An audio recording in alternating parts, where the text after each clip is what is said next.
this action figure is he had all the desire and the nobility and the sincere interest in spirit, but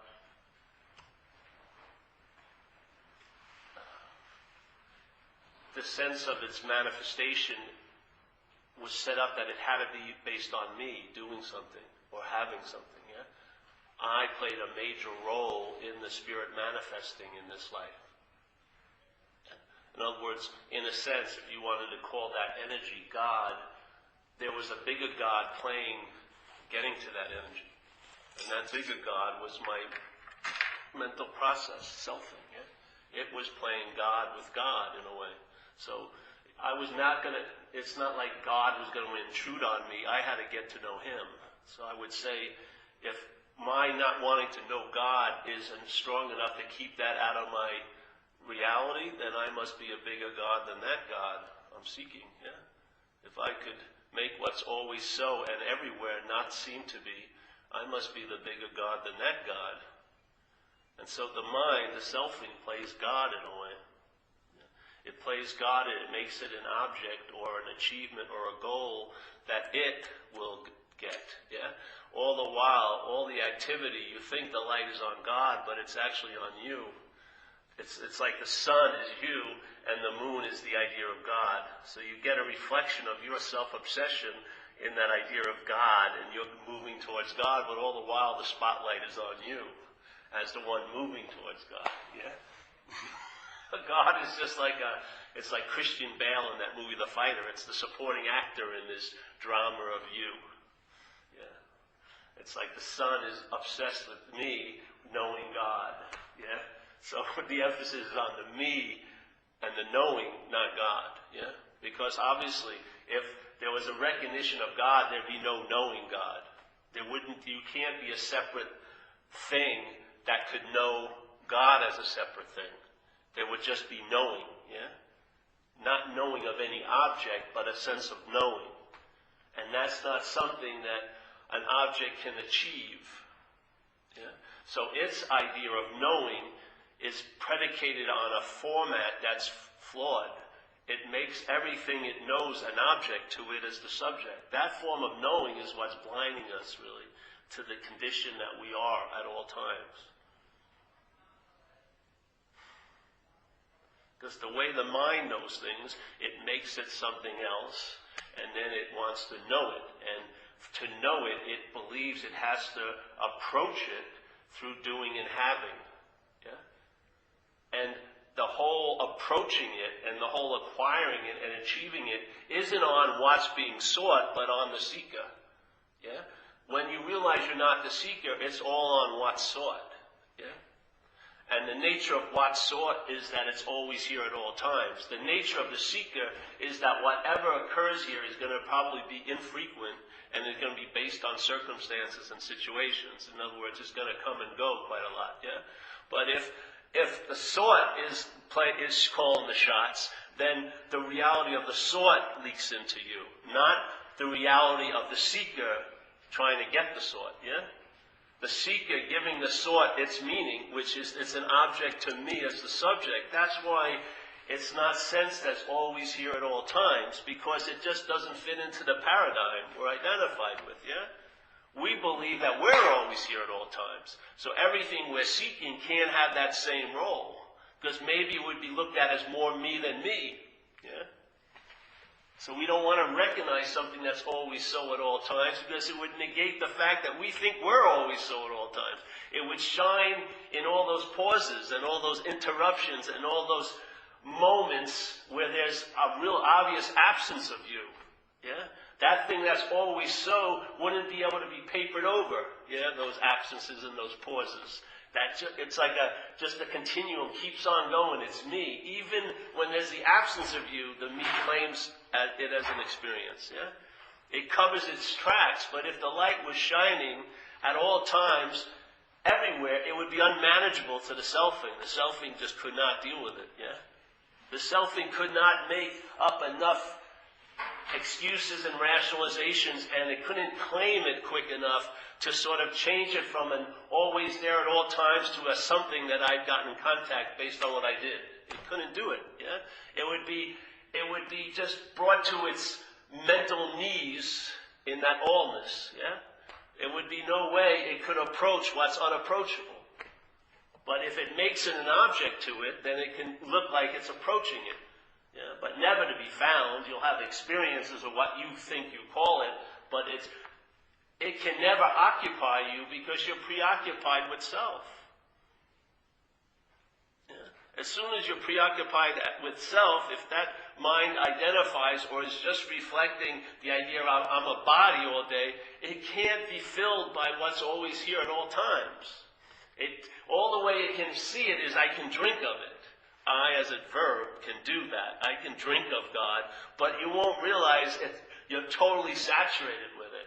You'd have to write yourself into the story as you had something to do with being saturated. Yeah. And what we really do is we have a lot to do with not being saturated. That's the key. Yeah.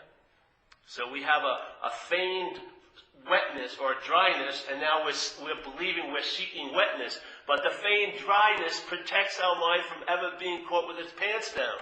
It's always going to have wetness as an experience, which just reaffirms the dryness. It's got it totally set up. It's not scared at all. It'll sit 12 hours a day meditating. Fuck. Stand on its head. It'll do 800 asanas. It'll do all that stuff. It's not worried at all about that.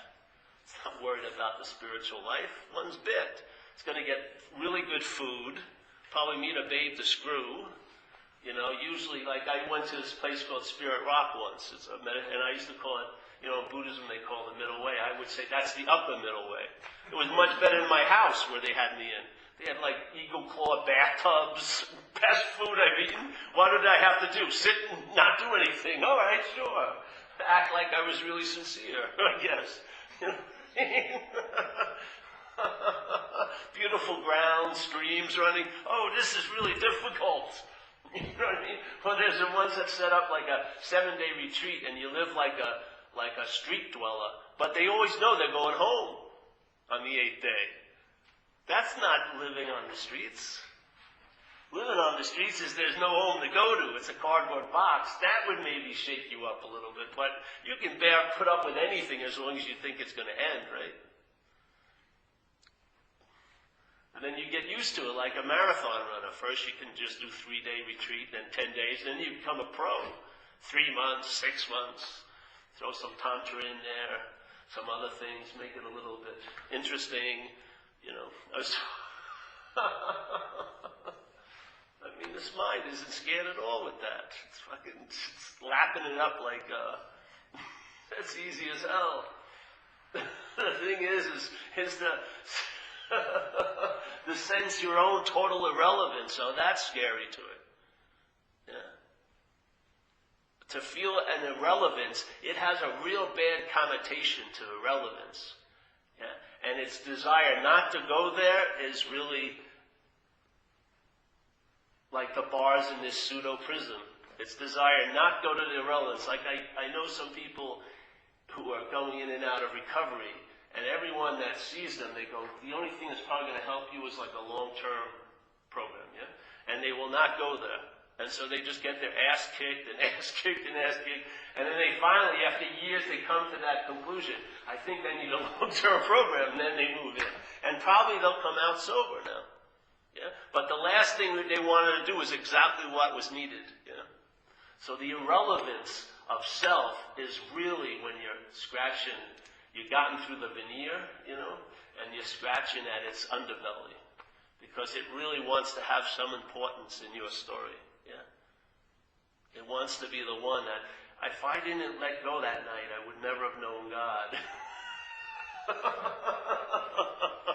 So God's the secondary character, and you're still the fucking star. You don't need that selfing. That's the bondage isn't something that happened. It's happening. It's a verb. There's we have never been bonded. Never, ever. But there's the feeling of bondage occurring. Yeah? When there's the identification as a self, that's being bonded to the idea of being a self. Yes? So mind now thinks it's a body. That's a pretty big leap. Yeah? And it definitely has to think it's a body. It can't be a body. It has to think it's a body. So it has to believe in the system that's presenting it to be a body. And that's the system of self-centeredness, a mental process. It's captured the reflective ability of mind. So now it's reflecting is you in relation to everything. Even the absence of you becomes a topic that you are involved in, yeah? You haven't seen that in epiphanies and stuff? You have a big fugue or a big pause in one's life, yeah, an epiphany where selfing gets interrupted and you're just in like a blissful, all is one, state, there's no time. And yet, at one point, the mind rises and says, I just had this incredible epiphany. It claims it. You don't see that as that's not a one of a time up thing. It's doing that all day. It's actually claiming its own absence by remembering. Yeah? It's placing you somewhere else at some other time as a body and then fixating on it. And it brings you up. It conjures us up all day, doesn't it? If you didn't see your face right now, if you didn't have a memory of what a face looked like, you wouldn't have a fucking clue what you were. And that's being what you are. Is not having a clue of what you are. It is actually being what you are. An unknowable, indescribable, whatever, yeah? But the mind has seen itself. There seems to have been an experience, it thinks it remembers, of seeing itself in a mirror, and so it remembers you even when it's not getting the immediate trance of the mirror. It's trancing itself out by memory, yeah? It remembers you, just like when it happens when you wake up in the morning. Sometimes as the first seconds or two, there's no you. It hasn't coagulated yet. But as soon as you see the room, it's my room. And then you feel like my town, Sausalito, and my country, and this and that. And those are my boots, and da-da-da. And then through the claiming and the remembering, there you go. The action figure has now been enlivened, and then you're running around. And the meaning, it's like a giant tsunami of meaning given to your day. Anyone else's day you could usually care less, but your day is supremely important. It's worthy of going over again and again to see what I could have done better. It's just, it evokes an incredible, long-lasting fascination. Yeah? An event that happened maybe when you were 6 could be the pivot of all your mental stories. Yeah? That keeps your whole universe in place. And you want to see anger? Watch when that gets dropped out. Like someone said about an authoritarian system. You know what authoritarian systems mean? Well, like people who are running the show, and the people who are being run really think they're great. The authoritarians, they like to be told what to do, and so they will say, well, I'm not in an authoritarian system. Look, no one's knocking on my door with jackboots and anything like that. And the person just says, well, do something that bothers the authoritarian system. You'll see what happens. Do something that irritates them, and you'll see what happens. All your credit cards cut off in a second. Fucking your phone records are taken. Yeah.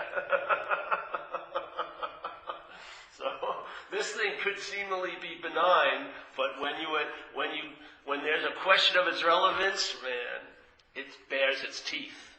It's uncivilized, fucking primal instinct of survival teeth. Yeah. But it's like a huffing and a puffing. It can't blow anything down. It's all of your own wind that's been freely given to it through identification. Yeah. So in that process of doing and having, maybe it'll work for like getting money here, yeah? Maybe it'll work for, all right, I gotta go to the store, get my supplies, make dinner. But if a body is trying to become spiritual, maybe to other bodies that's a noble endeavor, yes? But if you are spiritual, trying to become spiritual, right? If you are spirit, trying to become spirit, it's ridiculous. It's actually a reaffirming of the lie that you're not spirit. Yeah.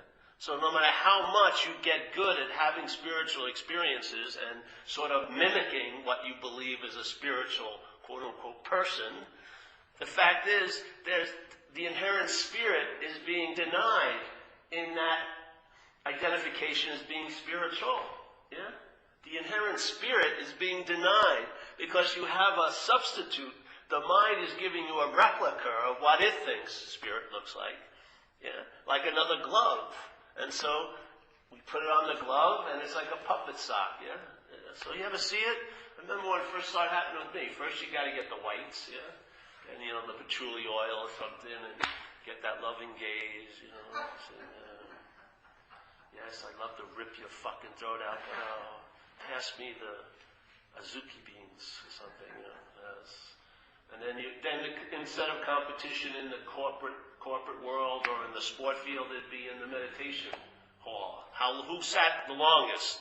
You always make sure you wait. Oh, gotta beat that guy today. Where is he? Where is he? Oh, I'm still number one.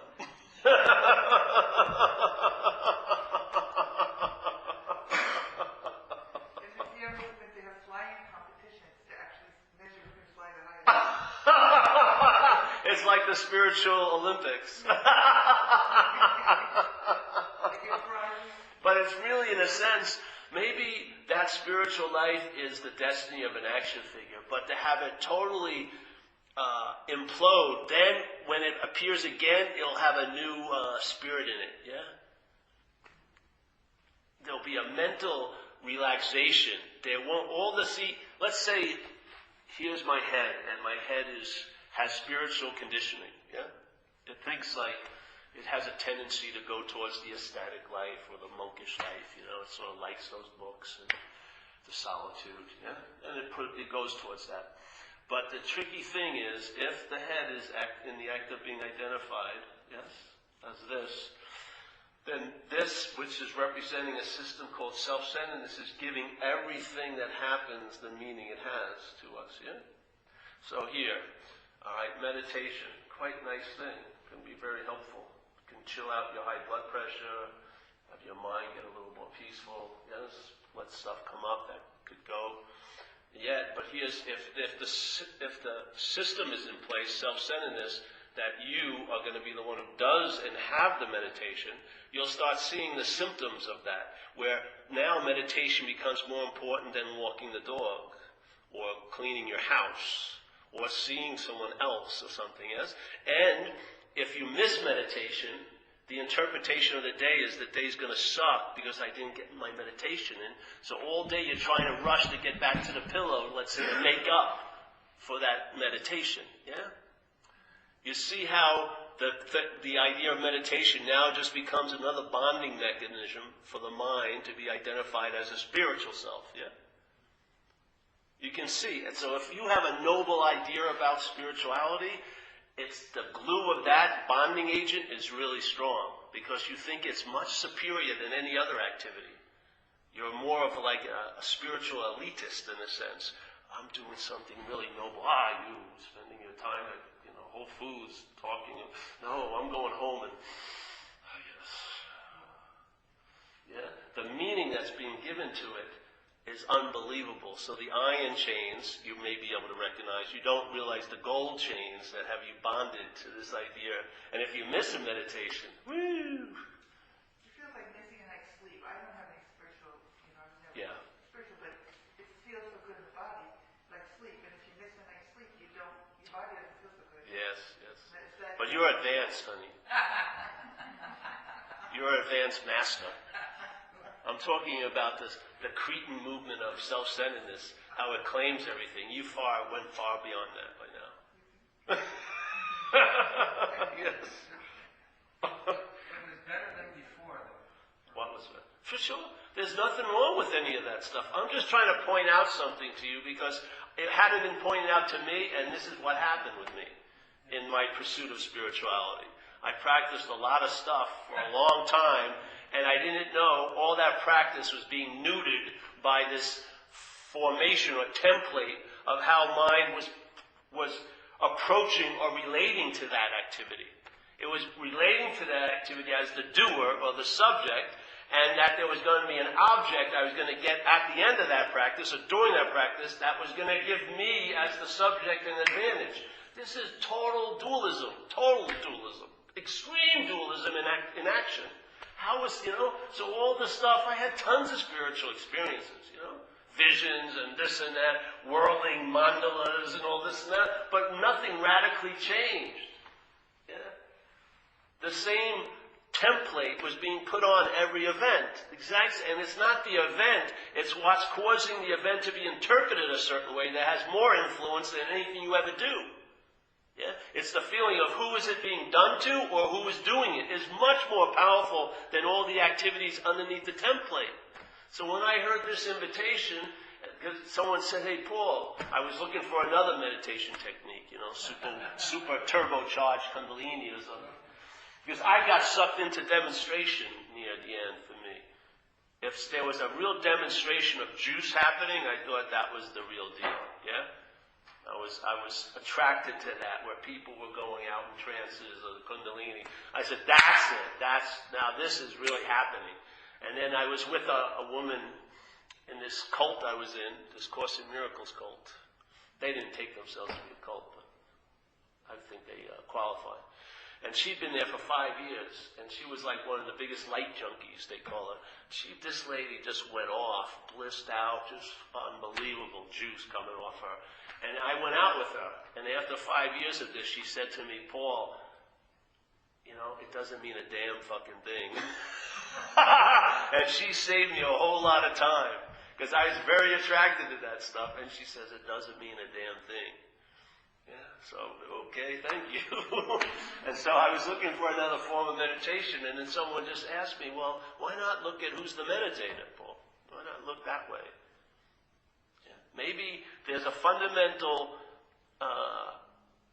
modality in place before anything's ever done or not done that's actually the major influence on your life. Not what you do or don't do, but who's doing it or who's not doing it. Maybe that's much more dominant as an influence than anything you do. Yeah? So my attention with this little invitation went this way, in a way. And I started to, like this, yeah? Because, see, what happens is, if this is taken to be you, this, yeah? When you look out, yeah? If this is a dualistic construct, then every moving out is a moving another way, yeah? Negative, positive, up and down, yes? So if your attention is moving out a lot in life, there's an aspect of it that moves the other way. Yeah? If your attention just doesn't flow one way. Nothing flows one way. There's no one-sided coin here. There's no one and that's all. Yeah? So if your attention is going out, there's also a movement going, if you want to call it, in. Yeah?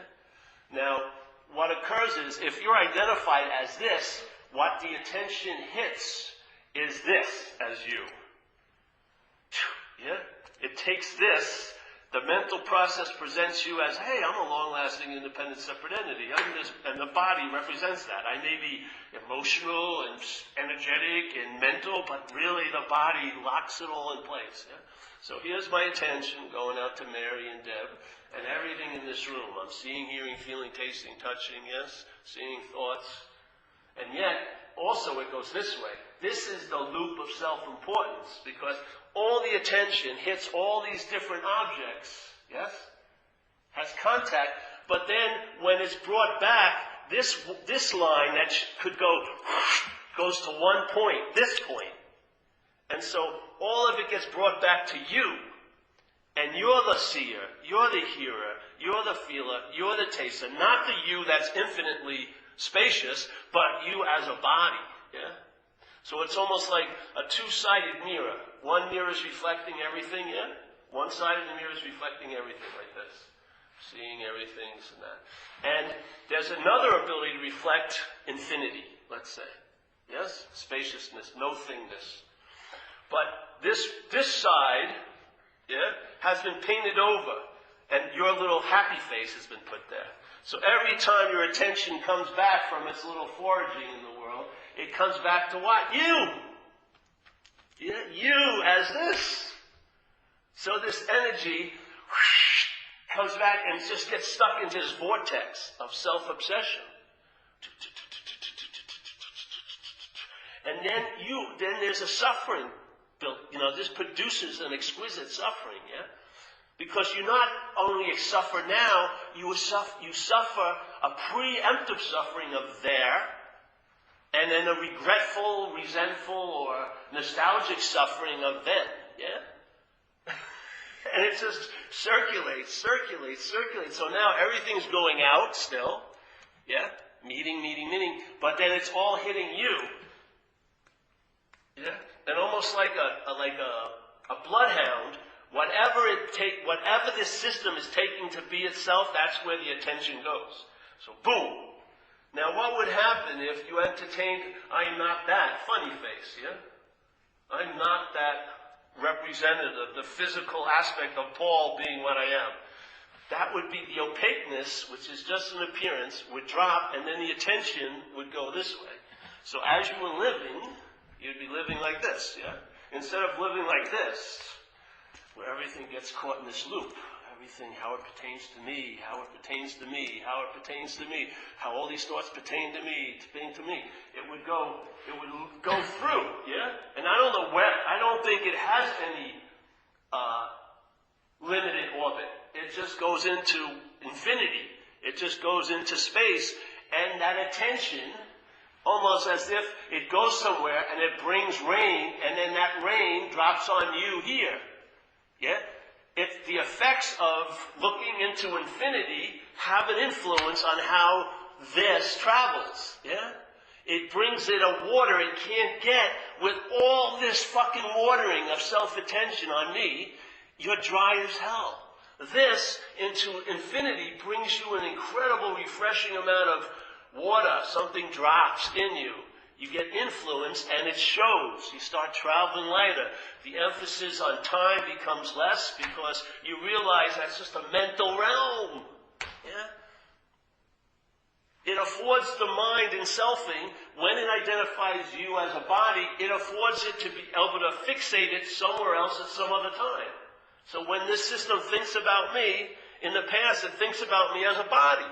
Maybe a smaller body when I was a kid, but it's still a body called Paul, yeah? And when it's worrying about me, it worries about me as a body. So it projects this body somewhere else at some other time. And it has millions of somewhere else's at some other times. So its fixation, it's like an addict that never runs out of the drug. It just has more and more. It makes more and more of it up. It can think more and more about you. It's like never ending. It's like the dealer and the addict. It's like where it's being made, the middleman, there's no middleman, you just play a role. All right, let me think of what's going to happen to me. Who knows? Thousands of things can happen to me. We say this all the time. In what's not happening, anything can happen. Anything can happen. Whatever your mind can entertain, it can entertain it happening to you. Against all evidence it's not happening to you now, it doesn't fucking matter at all. This makes no impression on its activity. But you could be destitute next week. It's possible. You could be. Oh, yeah. Fixation. Oh, let me go back to a time when I wasn't destitute. Yeah. So the mind, the system of thought, it needs an object to think about. Voila. And then when it has an object, it can project this object in its realm, which is past and future, anywhere it wants to. Yeah? And once it's placed in a certain situation, it can obsess over it. There's thinking of it, yes? Lots of thinking of it. So, in the body, there's an ability to incense a pending doom. Yes? A fear. Just like when we watched that dog tonight. It knew the light was going to change before the owner did. There's a sense, body-like intelligence, yes? The mind, through mental anxiety, affects the body's impending, that fear. The ability for the body to have fear, Like when you get the sense, oh, this is scary. That's an activity of the body. The head in selfing produces that effect with mental anxiety. It's freaking mind-boggling. When the body is stored maybe for 20 times in its life to really have a situation where the adrenaline opens up and floods you, the mind's now producing that 20 times a day, 50 times a day. It's like it's totally short-circuited the system. We're fucked. And the neuroses that are being produced, with the mind just circulating over a very finite object, to have this whole mind circulating around this tiny little point is flipping everything out. People are getting weird shit. The mind can come up with some weird shit. It's ill. It's mentally ill. Can you imagine if you took all this energy and put it on one point? You think it would really spotlight that point and it would be the greatest thing for that point, but it's actually the worst thing for the point. It's just too much attention. The attention's meant to be distributed, yes? Think of others. We do that in recovery. You get out of yourself and you feel much better. Because what happens is some of the attention that's locked in you gets put on someone else for maybe a half an hour. And you go, and yet it still doesn't make the connection. Oh, I feel so much better when I'm out of self. But it knows that. And so when the out of self is over, it will claim, oh, I was out of self for that half hour. I think I'll do some more of that service. Yeah, it's fucking crazy, man. It's an incredible, it reinvigorates itself, the system, yeah? But if I'm not the center of it, it affects the whole system. That's what I love about this message, because I am not the center of it. It's a false sun. Yes? And all the reflection from the moon is false. It's a false sun. When that drops out, the system will take on its own look. You'll find out. But I'll tell you, my feeling is there'll be an extreme loss in the activity of selfing. Your interest and attention, instead of wedded to that dead bride or groom, starts going to a living consort, It starts living, starts having connection and spawns. Instead of screwing a dead partner. Fuck. You think you're in contact and having relations, but it's just self-importance. You're never seeing the other person. You're seeing the person as you, which is you are more important. Yeah? It's like fucking a dead person all day. I'm having a lot of contact here. Yeah, with yourself. Yeah, so. I like this approach because this is what worked. All the descriptions of the ocean didn't work for me because I was still identified as a wave. And in that system of identification, the only way I could approach the ocean as an experience. I couldn't get that I was it because I already thought I was something else. Yeah? And until that was addressed, it was always going to be a separation. It was always going to be two instead of none, yeah? It was always going to be two. The one of the two would be taking itself as the one, but it's just one of two, yeah? Then when I looked that way, I started entertaining it, things started radically to shift. I lost total interest in things radically shifting, and that was one of the biggest shifts. The desire to transcend this place was dismissed. I could care less be ever leaving here because I've never been here.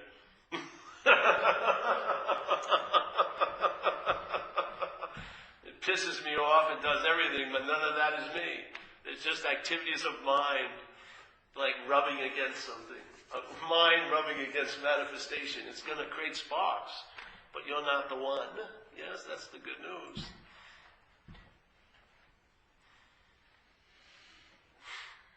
And you can try to find yourself. You'll never find one, I don't believe. Try. I remember the first time I heard this message, I was sitting listening to this lady, and then she said something, and I was like, my camera, which had been set on selfing for quite a while, just went, I said, Jesus Christ, I raised my hand, I said, you know what just happened? I thought I was in this position of seeing mental conditions, but I thought I was the infinite condition, seeing the mental condition. Now I just realized it was a mental condition seeing a mental condition. And no matter how far I'm going back when I believe I'm seeing something, that's a mental condition. And there's never going to be a point where I'm on the other side of the fence. When content is never going to leave context as content. Yeah, I'm never going to be able to leave the content and then look at it from the context. So there is no authentic self.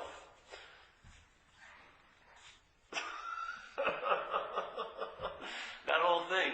It can happen once, or maybe you have to go through 30 repetitions. But the principles in every event, when it's seen that there is no authentic self, maybe you'll take 10 times seeing that to convince the mind. It could take one time.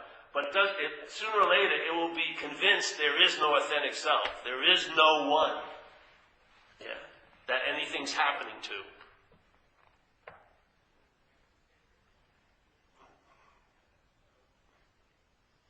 Then it translates you to traveling later. Fuck. Yeah.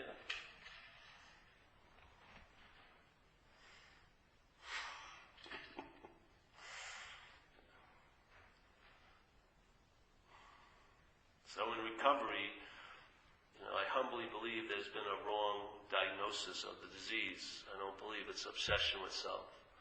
I believe that's what a mind identified as self does. It obsesses over it. That's how it keeps remembering it, yes, by fixating on it. The fixation produces the thing that's being fixated on, yeah? Vice versa, it's like a symbiotic relationship. So the obsession has to happen because it's like applying a glue to produce a bonding, yeah? A bonding of no thing to thing, which is an incredible bonding event. If it actually could happen, it would be unbelievable. Yeah, so for that to seem to occur, there's got to be a lot of application of a lot of glue, which is the thought system, yeah? The narration that life is me. I'm the one who has all these opinions and this and that, and I have dreams. And they've just been smashed on the rocky shore of destiny. And now I just long for my home, somewhere far, far from here. I just can't find the door. Will you please show me? Then I'll hate you when you try. Every savior gets crucified, usually.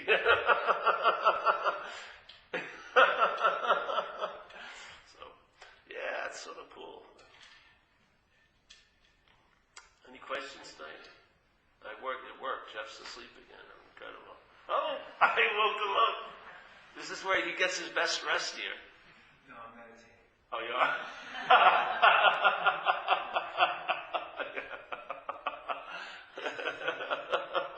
Yeah, the waking up. You talked at the beginning about waking up. I mean, that's probably the worst time for me. Oh, in the morning. Yeah, whether it is selfing stuff or dealing with the things that I need to deal with during the day. And there is going to be the outcome. And there's real things out there.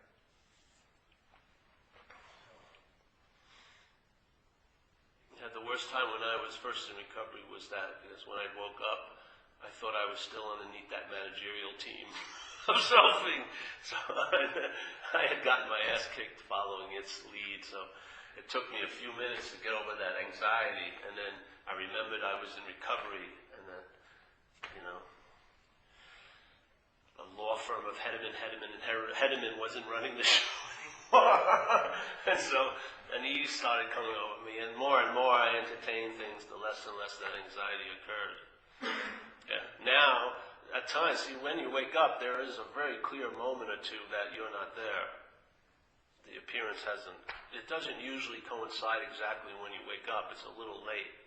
So you can have a real sense of the absence of you, yeah, in the morning. That's why Ramana Maharshi used to say, this great master, he says, just before you go to sleep and when you just wake up, there's like this sort of twilight, this sort of a nether time where if selfing hasn't totally kicked in and you're there before it shows up, just like in a pause, yeah, you stop seemingly, but something continues.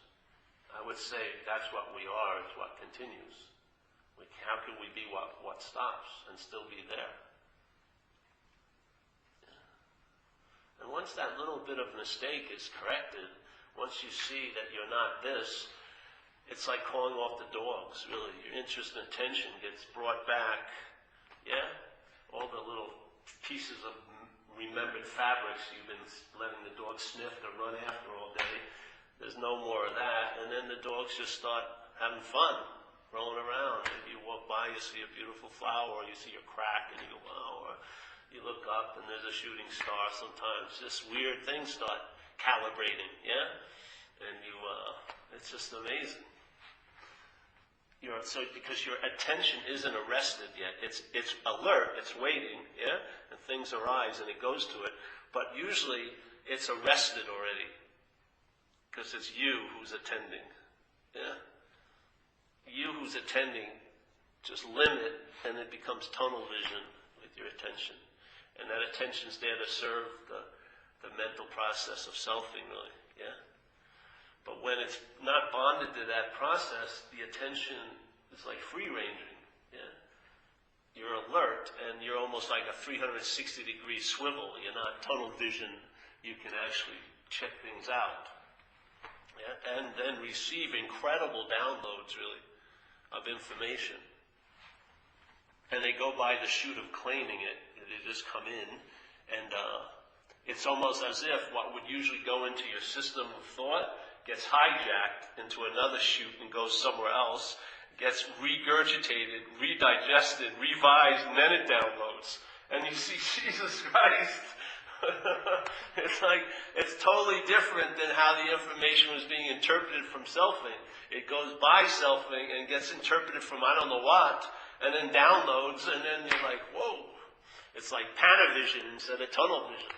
Yeah? And then you go, why wouldn't you want to rely on that? If you think there's someone to rely on something. And you're really pared down. You don't have tons of wisdom. You just know what you need to know now. You know? Or if you're in this position, stuff comes through, just invite others. I don't own any of this. I've never prepared for a talk in my life. I just come here, and then the chute's open, and then something comes out, or usually, so maybe it doesn't, but I always sense the presence of what's intimated, yeah? So, and after a while, it's just so obvious that it's not a stretch anymore. The stretch is taking yourself to be this. This is yeoman's work. It really is. It's so much energy to have everything pertain to you, you know? Fucking incredible. All the weight that comes your way. It's like the mind can't be convinced of its own flesh and blood, so it has to make every pound of flesh weigh like 20 pounds of flesh. Everything's got to be soaked with meaning. What is this going to mean to me? I must do something about this. No. I want to know what's going to happen. Huh? I want to know what's going to happen. Yeah. Well, just look at how you are now. Not now, but before you came in here, that's what it's going to be like. You'll get so bored of knowing what's going to happen, you won't want anything to happen anymore. You'll end up in a state of fuck it. Yeah. That's what the mind likes to bring us to. Because when you get to the point of fuck it, it gives you its solutions. And it will override any wisdom. It will give the solution to an alcoholic to cop some drugs or drink. And usually it will override all the wisdom contrary to that activity. I never went out on the truth. Yes, that's right. That's right. It's always the false evidence appearing Never in. went out on the truth. I heard that. Jesus Christ. Yeah. But see, in this world, truth is seemingly so. It appears to be true or false to you. You play a big role in what's true. Yeah? There is a truth, though. No, there isn't the truth. That would mean it's like an object.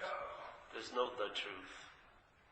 There's no objects. There's just verbs. And then there's conceptual verbing that imply an object. Yeah?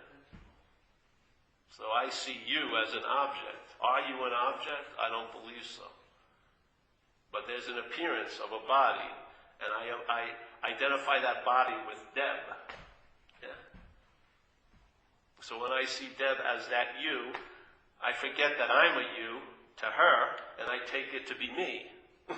So I'm taking an object, which is that, that's here, as me. You see it? Yeah. I'm just another you. There's like 10 yous in here. But every one of us is also 10 me's.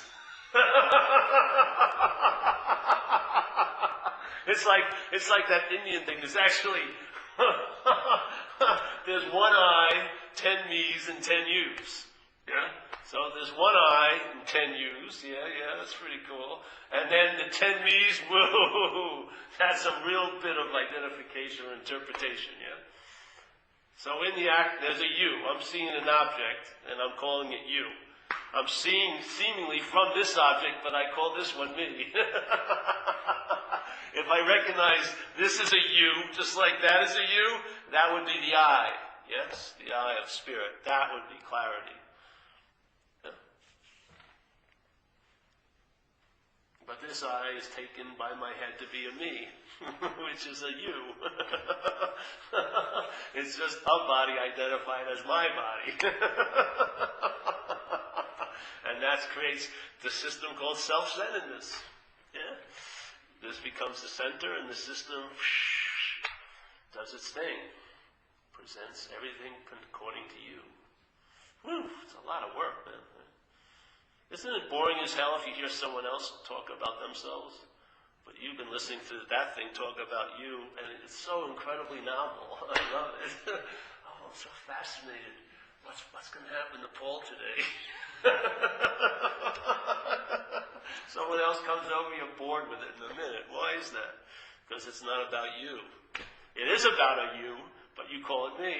What is that? What? What is that? What is what? Where, I hear what you're saying. Somebody's talking, oh, shut up. I'm going to talk. Yeah, because it's If you. talk about me, then I'm going to talk about me some more. That's right. That's right. It's called, in Buddhism, they call it cherishing of self. It's fascinated with this object. It's fascinated with it. It's like a little bauble. By giving it so much attention, it's trying to make it a diamond. Yeah, it's just fascinated with it. How many ways can I think of this object? Let's add time, past and future. Now I can think about it in the light of a past that's made up, and in an infinite future I can think about it. Oh, I can do what I want all fucking day. Think about it. What would happen if you took the object out? The system would have no object to fixate on, yes? It's not fixating on you at all. It's fixating on you as a body. When it thinks about you as a body. It can't present you any other way in the system. You have never been in the past, nor have you ever been in the future. The only way it can seem to appear to be real is to a you. The mind projects you back there, somewhere else at some other time, and it thinks about you. Yeah? Do you think it's thinking about you? It's the thinking. That selfing is its drive. It's just like seeking. Seeking never wants to find. It's just seeking. Selfing's just selfing. It has really nothing to do with the object. It's the activity of selfing. This is just its premise. This is me, so let's think about me. Because it can't think about you as a spirit. How can you think about no thing? How can you? All you can think about no thing is conceptually, which are things, yeah? They're mental things, concepts. We can't touch no thing with our head. We can't present it in a good light. We can just neuter it and make it an idea or an object. I want to find my spiritual condition like it's a little, like a tumor inside somewhere. Your spiritual condition is a verb. Yeah? It's not a state. You're not in a state. You're in flux constantly. You're not in it. It's all fluxing. Yeah? So in a weird way, uncertainty is security. I don't know is the real true form of truly knowing. Because to me, true knowing is finding out. That's true knowing. Knowing is baloney, but true knowing is finding out. So in the state of I don't know, you're open to finding out. If you know, you've already precluded something. You already think you know something, which makes so if you take nothing and you think you know it, it's a something. It's made into a something. Yeah? As soon as you apply the system of knowing this head represents, it makes nothing into a something. So I'm going to get nothing now. I'm going to realize no self. What the hell? How's that going to possibly happen? There's no you to ever be there to have a realization of its absence. It's just its absence is the way of traveling. Yeah? To maybe a big degree or a little degree. But the way of being absent, recognizing the absence of self to a large degree, that's really a nice way of going here. A small degree, you'll travel lighter. It's no promises, the terrain of your life, the situations that you're going to run into as this action figure, it has no promise those will change, but you'll travel lighter through all of them. Yeah? Whatever degree it goes. If it's a real absence of self, fucking far out, yes? If it's at least a tiny little, it's like those, the earthquake, yeah? One little degree is like 100 times more. So like 8, 9, and 9, whatever quake is 10 times bigger than an 8.9 quake. So little degrees of absence of self produce a huge effect in one's life. And considering it's a subjective experience, who knows how well you are doing? No one can gauge the traveling. They can tell you where the signposts are, how much you have, how much you've lost, but they don't know how it was traveled through. There's no gauge for that. Yeah? That's just that. That's the experience here. The experience here is traveling. Yeah. I found it produces a lot of light traveling when the absence of self gets emphasized instead of the presence of self being emphasized, which is the reliance on this system. All it does is emphasize the pseudo-presence of a self all fucking day. Even when it's confronted with its own absence, it makes it a spiritual object it's going to entertain. But when the absence of self is entertained, then you sense a presence, that can't be construed as a self. There's no fucking way. The mind cannot do it. It can't take that presence and make it into a self. So it's very, very clear it has to take this to be present to make that seem absent. But when that's present, this cannot appear to be present. Yeah? No fucking way.